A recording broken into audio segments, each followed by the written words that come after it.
What's up, everyone? Welcome to This Day in Philly Sports History for November 6, 2024. I'm your host, Jim Montgomery. Happy Hump Day to everyone out there. Before we get into today's episode, let's do a little quick housekeeping. Be sure to follow me on social media, Jimbo_Mont on Twitter and TikTok, at Philly Jimbo on Instagram. Subscribe to the YouTube channel, Jimbo_Mont. That's where, now that things have died down a little bit, hopefully going to put more little shorts and some special things on there as well. So best way to stay in the loop is to subscribe to that and then spread the word, because if you're enjoying this, likely someone within your circle will as well. Let's continue to outsmart the algorithm. The Philadelphia Sports Hall of Fame Heritage Collection is now available online. The link is in the description. That's the project I've been working on. It's constantly going to be evolving and getting better, as I like to do on this podcast as well. I've kind of taken that over into the Heritage Collection. I want to give you the backstory. What was going on those seasons with those teams, the players, all of that stuff. So that will be constantly evolving. So go click the link in the description and check that out so you can just take a trip down Philly sports memory lane. The ultimate goal eventually is to have the Philadelphia Sports Hall of Fame organization be your one-stop shop for all things Philly sports.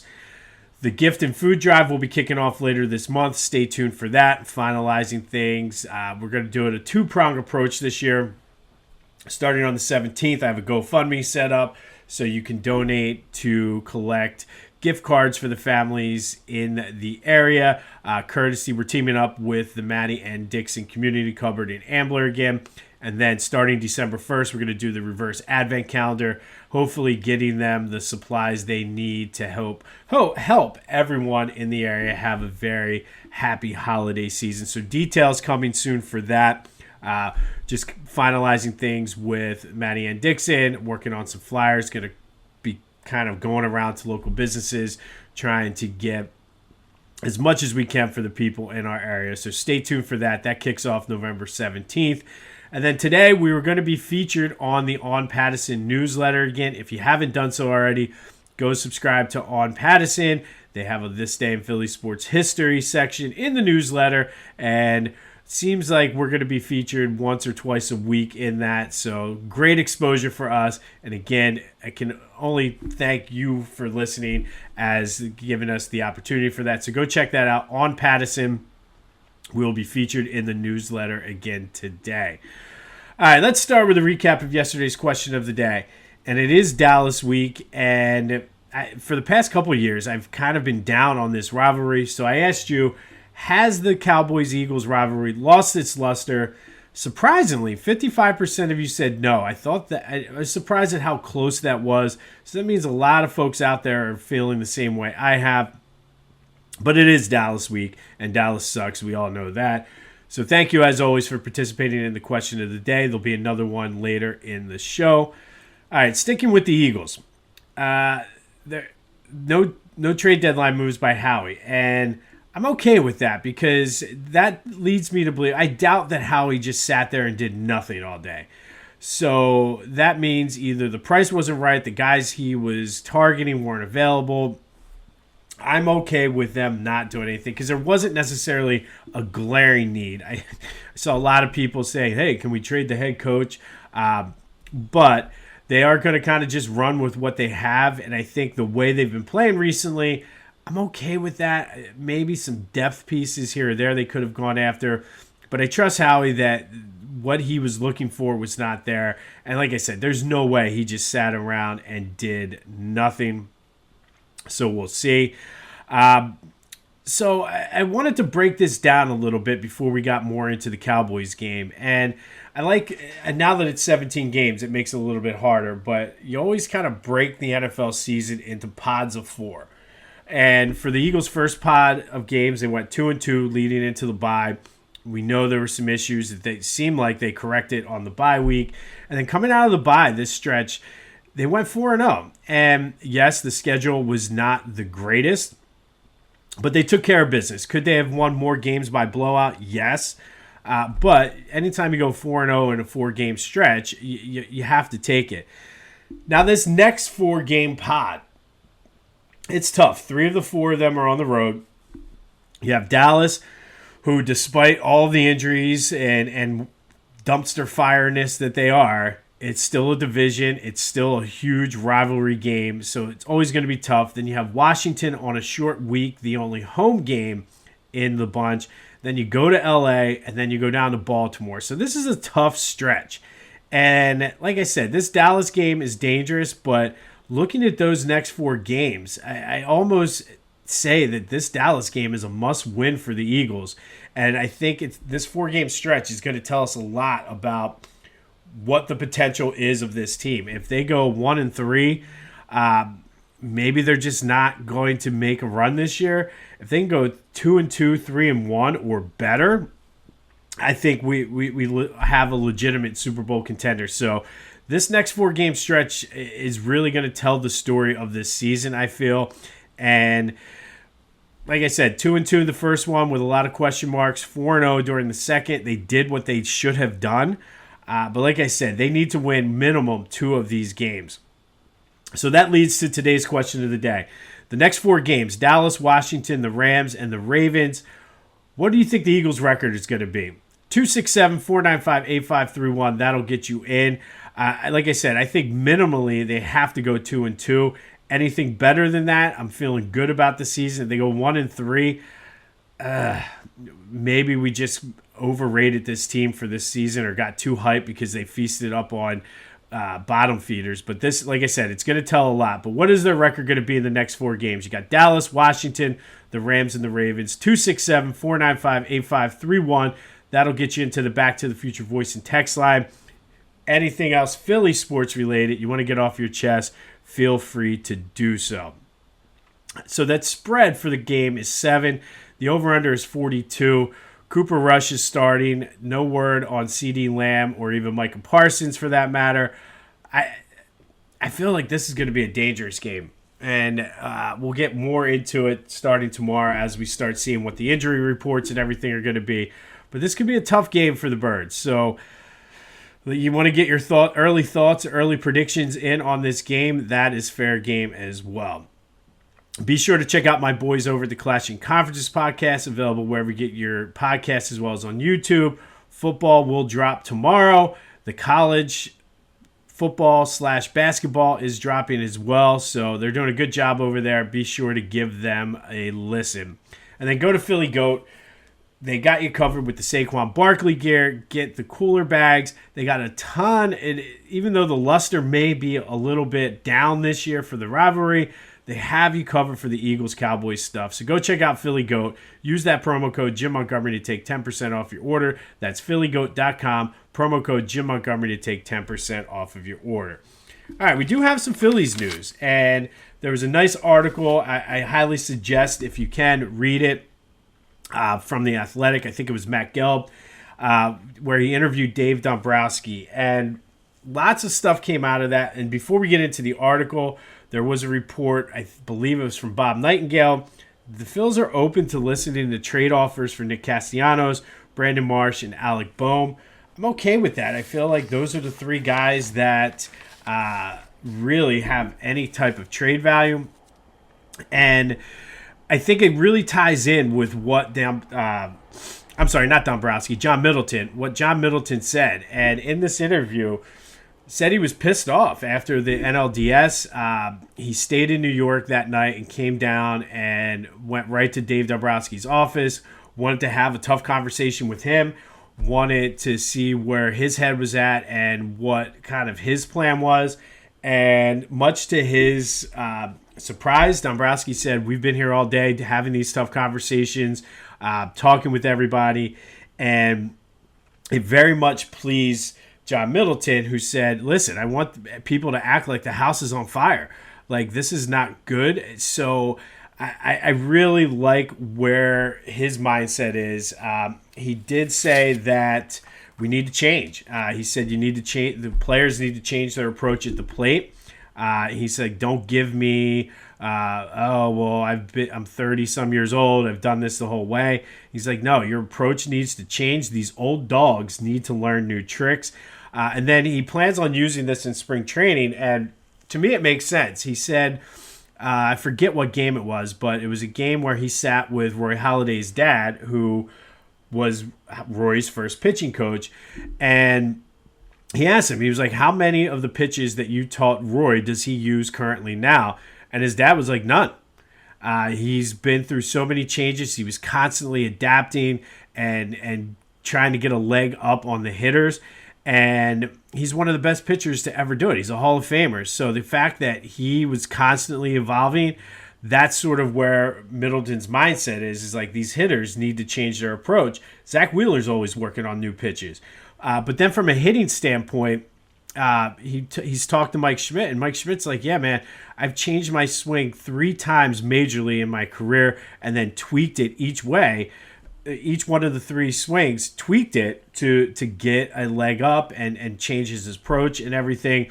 So I expect him to be very vocal with the coaches, and I really think like there needs to be more accountability. Like a lot of times last year when Bryce didn't run things out, you had Trey Turner saying, oh, well, we know what to do, but when you get up there, no. I think there needs to be more, I don't want to say discipline, but if you're not doing what you need to do, have a seat. Let somebody else in there that's going to do it.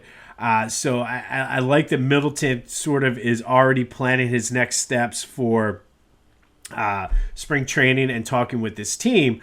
But I guess the thing that it's going to come down to is how much he's willing to spend money. And he flat out was asked, can you sustain this payroll? And he was like, yes, we can. They brought in new investors that kind of helps give them more of a money pool and allow them to spend money. But it doesn't seem as though that he's going to take a step back and say, all right, well, we tried, let's rebuild. I think it seems like they're going to be willing to spend if need be, if it's the right player, if it makes sense for the team. And I admire that as an owner. I think hands down, and I like Lurie, but I think hands down, John Middleton is the best owner in Philadelphia. You can let me know your thoughts on that on the Back to the Future voice and text line as well. But he sees it. He's going into this offseason basically knowing that the way the roster is currently constructed, they're not going to win. The way that their approach is, they're not going to win. So I'm anxious to see how that goes over with the players, but I think Kyle Schwarber is a good example. He struggled in 2023, lost some weight, changed his approach, and his home runs were down, but he hit for a much higher average, and he hit to all fields. So I think there's something to be said about the old dogs learning new tricks. I think you have 2 of the greats in Phillies history with Roy Halladay and Mike Schmidt basically telling or having Middleton having stories about them changing their approach throughout their career to evolve. And I think we've seen it now 3 years in a row that this team, when for whatever reason in the playoffs, they chase. And I think you need to see pitches. You need to do that. So I'm excited for this offseason. Whether or not that means they go after Soto, I don't know. But I fully expect the Phillies to be active, and I expect this roster to look differently. And I like the fact that it almost seems more of like a retool than a rebuild. And you have some good pieces in place. So it's not like you're all of a sudden going to be the Marlins where you're at the bottom of the National League East. But the National League East is going to be better. The Mets will be better. They have more money to spend. The Braves will be back, all the injuries they had last year. So you need to keep pace with them. And it's from what I'm hearing, Middleton seems like he's willing to spend the money. Him and Dombrowski seem to kind of be on the same page with the issues with this team. So I'm looking forward to it. But as things develop throughout the rest of the offseason, we will continue to keep you updated on that. But I'm anxious to hear your thoughts on that. That's not the official question of the day, but if you want to jump on the Back to the Future voice and text line, is John Middleton the best owner in Philly? I think ultimately it comes down to either him or Lurie. It's certainly not the guy for the Sixers, who'd much rather be in D.C., and who knows who the Flyers owner is right now. But anxious to get your thoughts on that. All right, speaking of the Flyers, 6-4 loss last night to the Carolina Hurricanes. They played tough. They gave up the game winner with 30 seconds. Carolina has been red hot coming into this game. They are one of the top teams in the East, so they played well. Travis Konecny with 2 goals and 2 assists. Mishkov had an assist, and it was Kozlov in goal for the Flyers for the injured Samuel Ersson. Still no real updates yet on his injury. I likely won't hear them until later in the week. But they are in Tampa Bay tomorrow to take on a Lightning team who, while they're getting older, is still a top team in the East as well. All right, so it's official. Joel Embiid is suspended for 3 games. The issue is you can't – it wouldn't have been the next 3 games because the NBA is like, well, no, it has to be games you're available for. And lo and behold, magically, Joe was available for tonight's game. So his suspension does start tonight, and it looks like he will be scheduled. Well, his suspension will be over, so does that mean he plays Tuesday night at home against the Knicks? I think that's where the signs are pointing. And if his suspension is started, that means he would have been available for tonight, which means he should play on Tuesday night. So that gives them the time to ramp him up in practice and all that other good stuff. But they are in LA tonight to take on the Clippers. Paul George's homecoming. Not really sure. You know how I feel about West Coast games, so I won't be watching it. But I would love to see Paul George drop 30 on the Clippers and the Sixers kind of run away with it. But more on Joe as it comes. But it does look like he's scheduled to play Tuesday night at home against the Knicks based on the fact that the suspension is started. Will he? With the Sixers, who knows? I honestly don't know. Anyway, today we're going to go back to 1994. And on this day in 1994, the Eagles beat the Cardinals 17-7 at the Vet. Randall Cunningham was sharp, went 15 for 24, 201 yards, 2 touchdowns, both to Freddie Barnett. Arkansas Fred with a 47 and a 50-yard touchdown reception. Randall added 63 yards on the ground, but the defense was stellar. They had 5 sacks, turned the ball over 2 times as the Eagles improved to 7-2 on the year. They kept pace with the Cowboys, who I believe played on Monday Night Football that week, who were 8-1. And I remember this season well. It was Eagles-Cowboys. They were just both rolling. It was going to be a collision course for the division. That Eagles team had a huge 40-8 win over the Niners out in San Francisco, who eventually would win the Super Bowl that year. Unfortunately for the Eagles, this was the high point of the season. The bottom completely fell out. They lost their next 7 games to finish the season 7-9 after starting off 7-2, having that big win out in San Francisco. Had us all thinking that finally Randall Cunningham was going to make a deep run in the playoffs, possibly even to the Super Bowl. But then Rich Kotite it. Unbelievable. And we talked a lot about that 94 team last year during the Eagles' collapse in the second half of last season. That was Jeffrey Lurie's first year, and he had seen enough. Richie, there's the door, and that's when he brought in Ray Rhodes. And as much as Rich Kotite did, he really turned the offense around when he was the offensive coordinator for Buddy Ryan, had the unfortunate injuries in 91 and 93. Took them to the playoffs, got their first playoff win in 92. But Kotite just was terrible. When he left the Eagles, he went on to coach the Jets and only won 4 more games in 2 years. But on this day in 1994, it was the high point of the 94 Eagles season, a 17-7 win over the Cardinals before the bottom completely fell out and they finished 7-9. Still angry about that season. Rich Kotite, you want to talk about a punchable face. Rich Kotite has a punchable face. All right, finally today, our 2024 Philadelphia Sports Hall of Fame inductee spotlight is on Rod Brind'Amour from the Flyers. Played 11 years in Philly, most of them at right wing. At one point, he played 484 straight games for the Flyers, so he was an Iron Man. He did it all. Did they need him to score? He did it. Did they need him to pass, play defense, kill the penalty? be on the power play, whatever they needed, Rod Brind'Amour did during his time in Philly. He made 3 straight All-Star games. He led the 1990 Flyers in points, goals, and assists.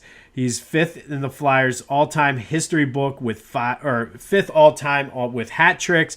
He was a fan favorite. Everybody loved Brind'Amour. I remember a lot of people were not happy when he finally left. After leaving the Flyers, he spent 10 years in Carolina. He was a 2-time Selke Award, which is the player who demonstrates the most skill on the defensive component of the game. So again, he could score, play defense, whatever you needed. All totaled in the NHL, he played 20 years. He won a Stanley Cup with the Hurricanes in 2006, played over 1,400 games, scored over 1,100 points, and then got into coaching when he was after his playing career was done. Currently, he is the head coach of the Hurricanes. In his 6+ seasons, he now has 463 wins, including last night's game against the Flyers. He's made the playoffs in all 6 seasons and once again has the Hurricanes as one of the favorites in the Eastern Conference, ready to make a run for another Stanley Cup. And then on November 7th, which is tomorrow, Rod Brind'Amour joins the all-time greats in Philadelphia sports when he is inducted into the Philadelphia Sports Hall of Fame. So Rod Brind'Amour is today's 2024 Philadelphia Sports Hall of Fame inductee spotlight. He will not be in attendance tomorrow because the Hurricanes have a game, but he did record a video, which I have seen, and it's good.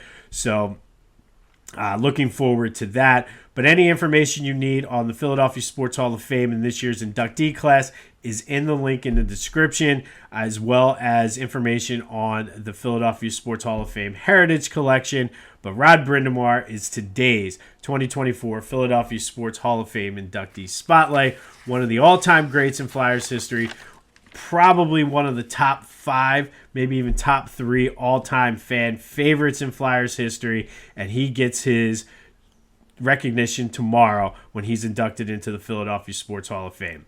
On this day in 1994, the Eagles beat the Cardinals 17-7 to move to 7-2.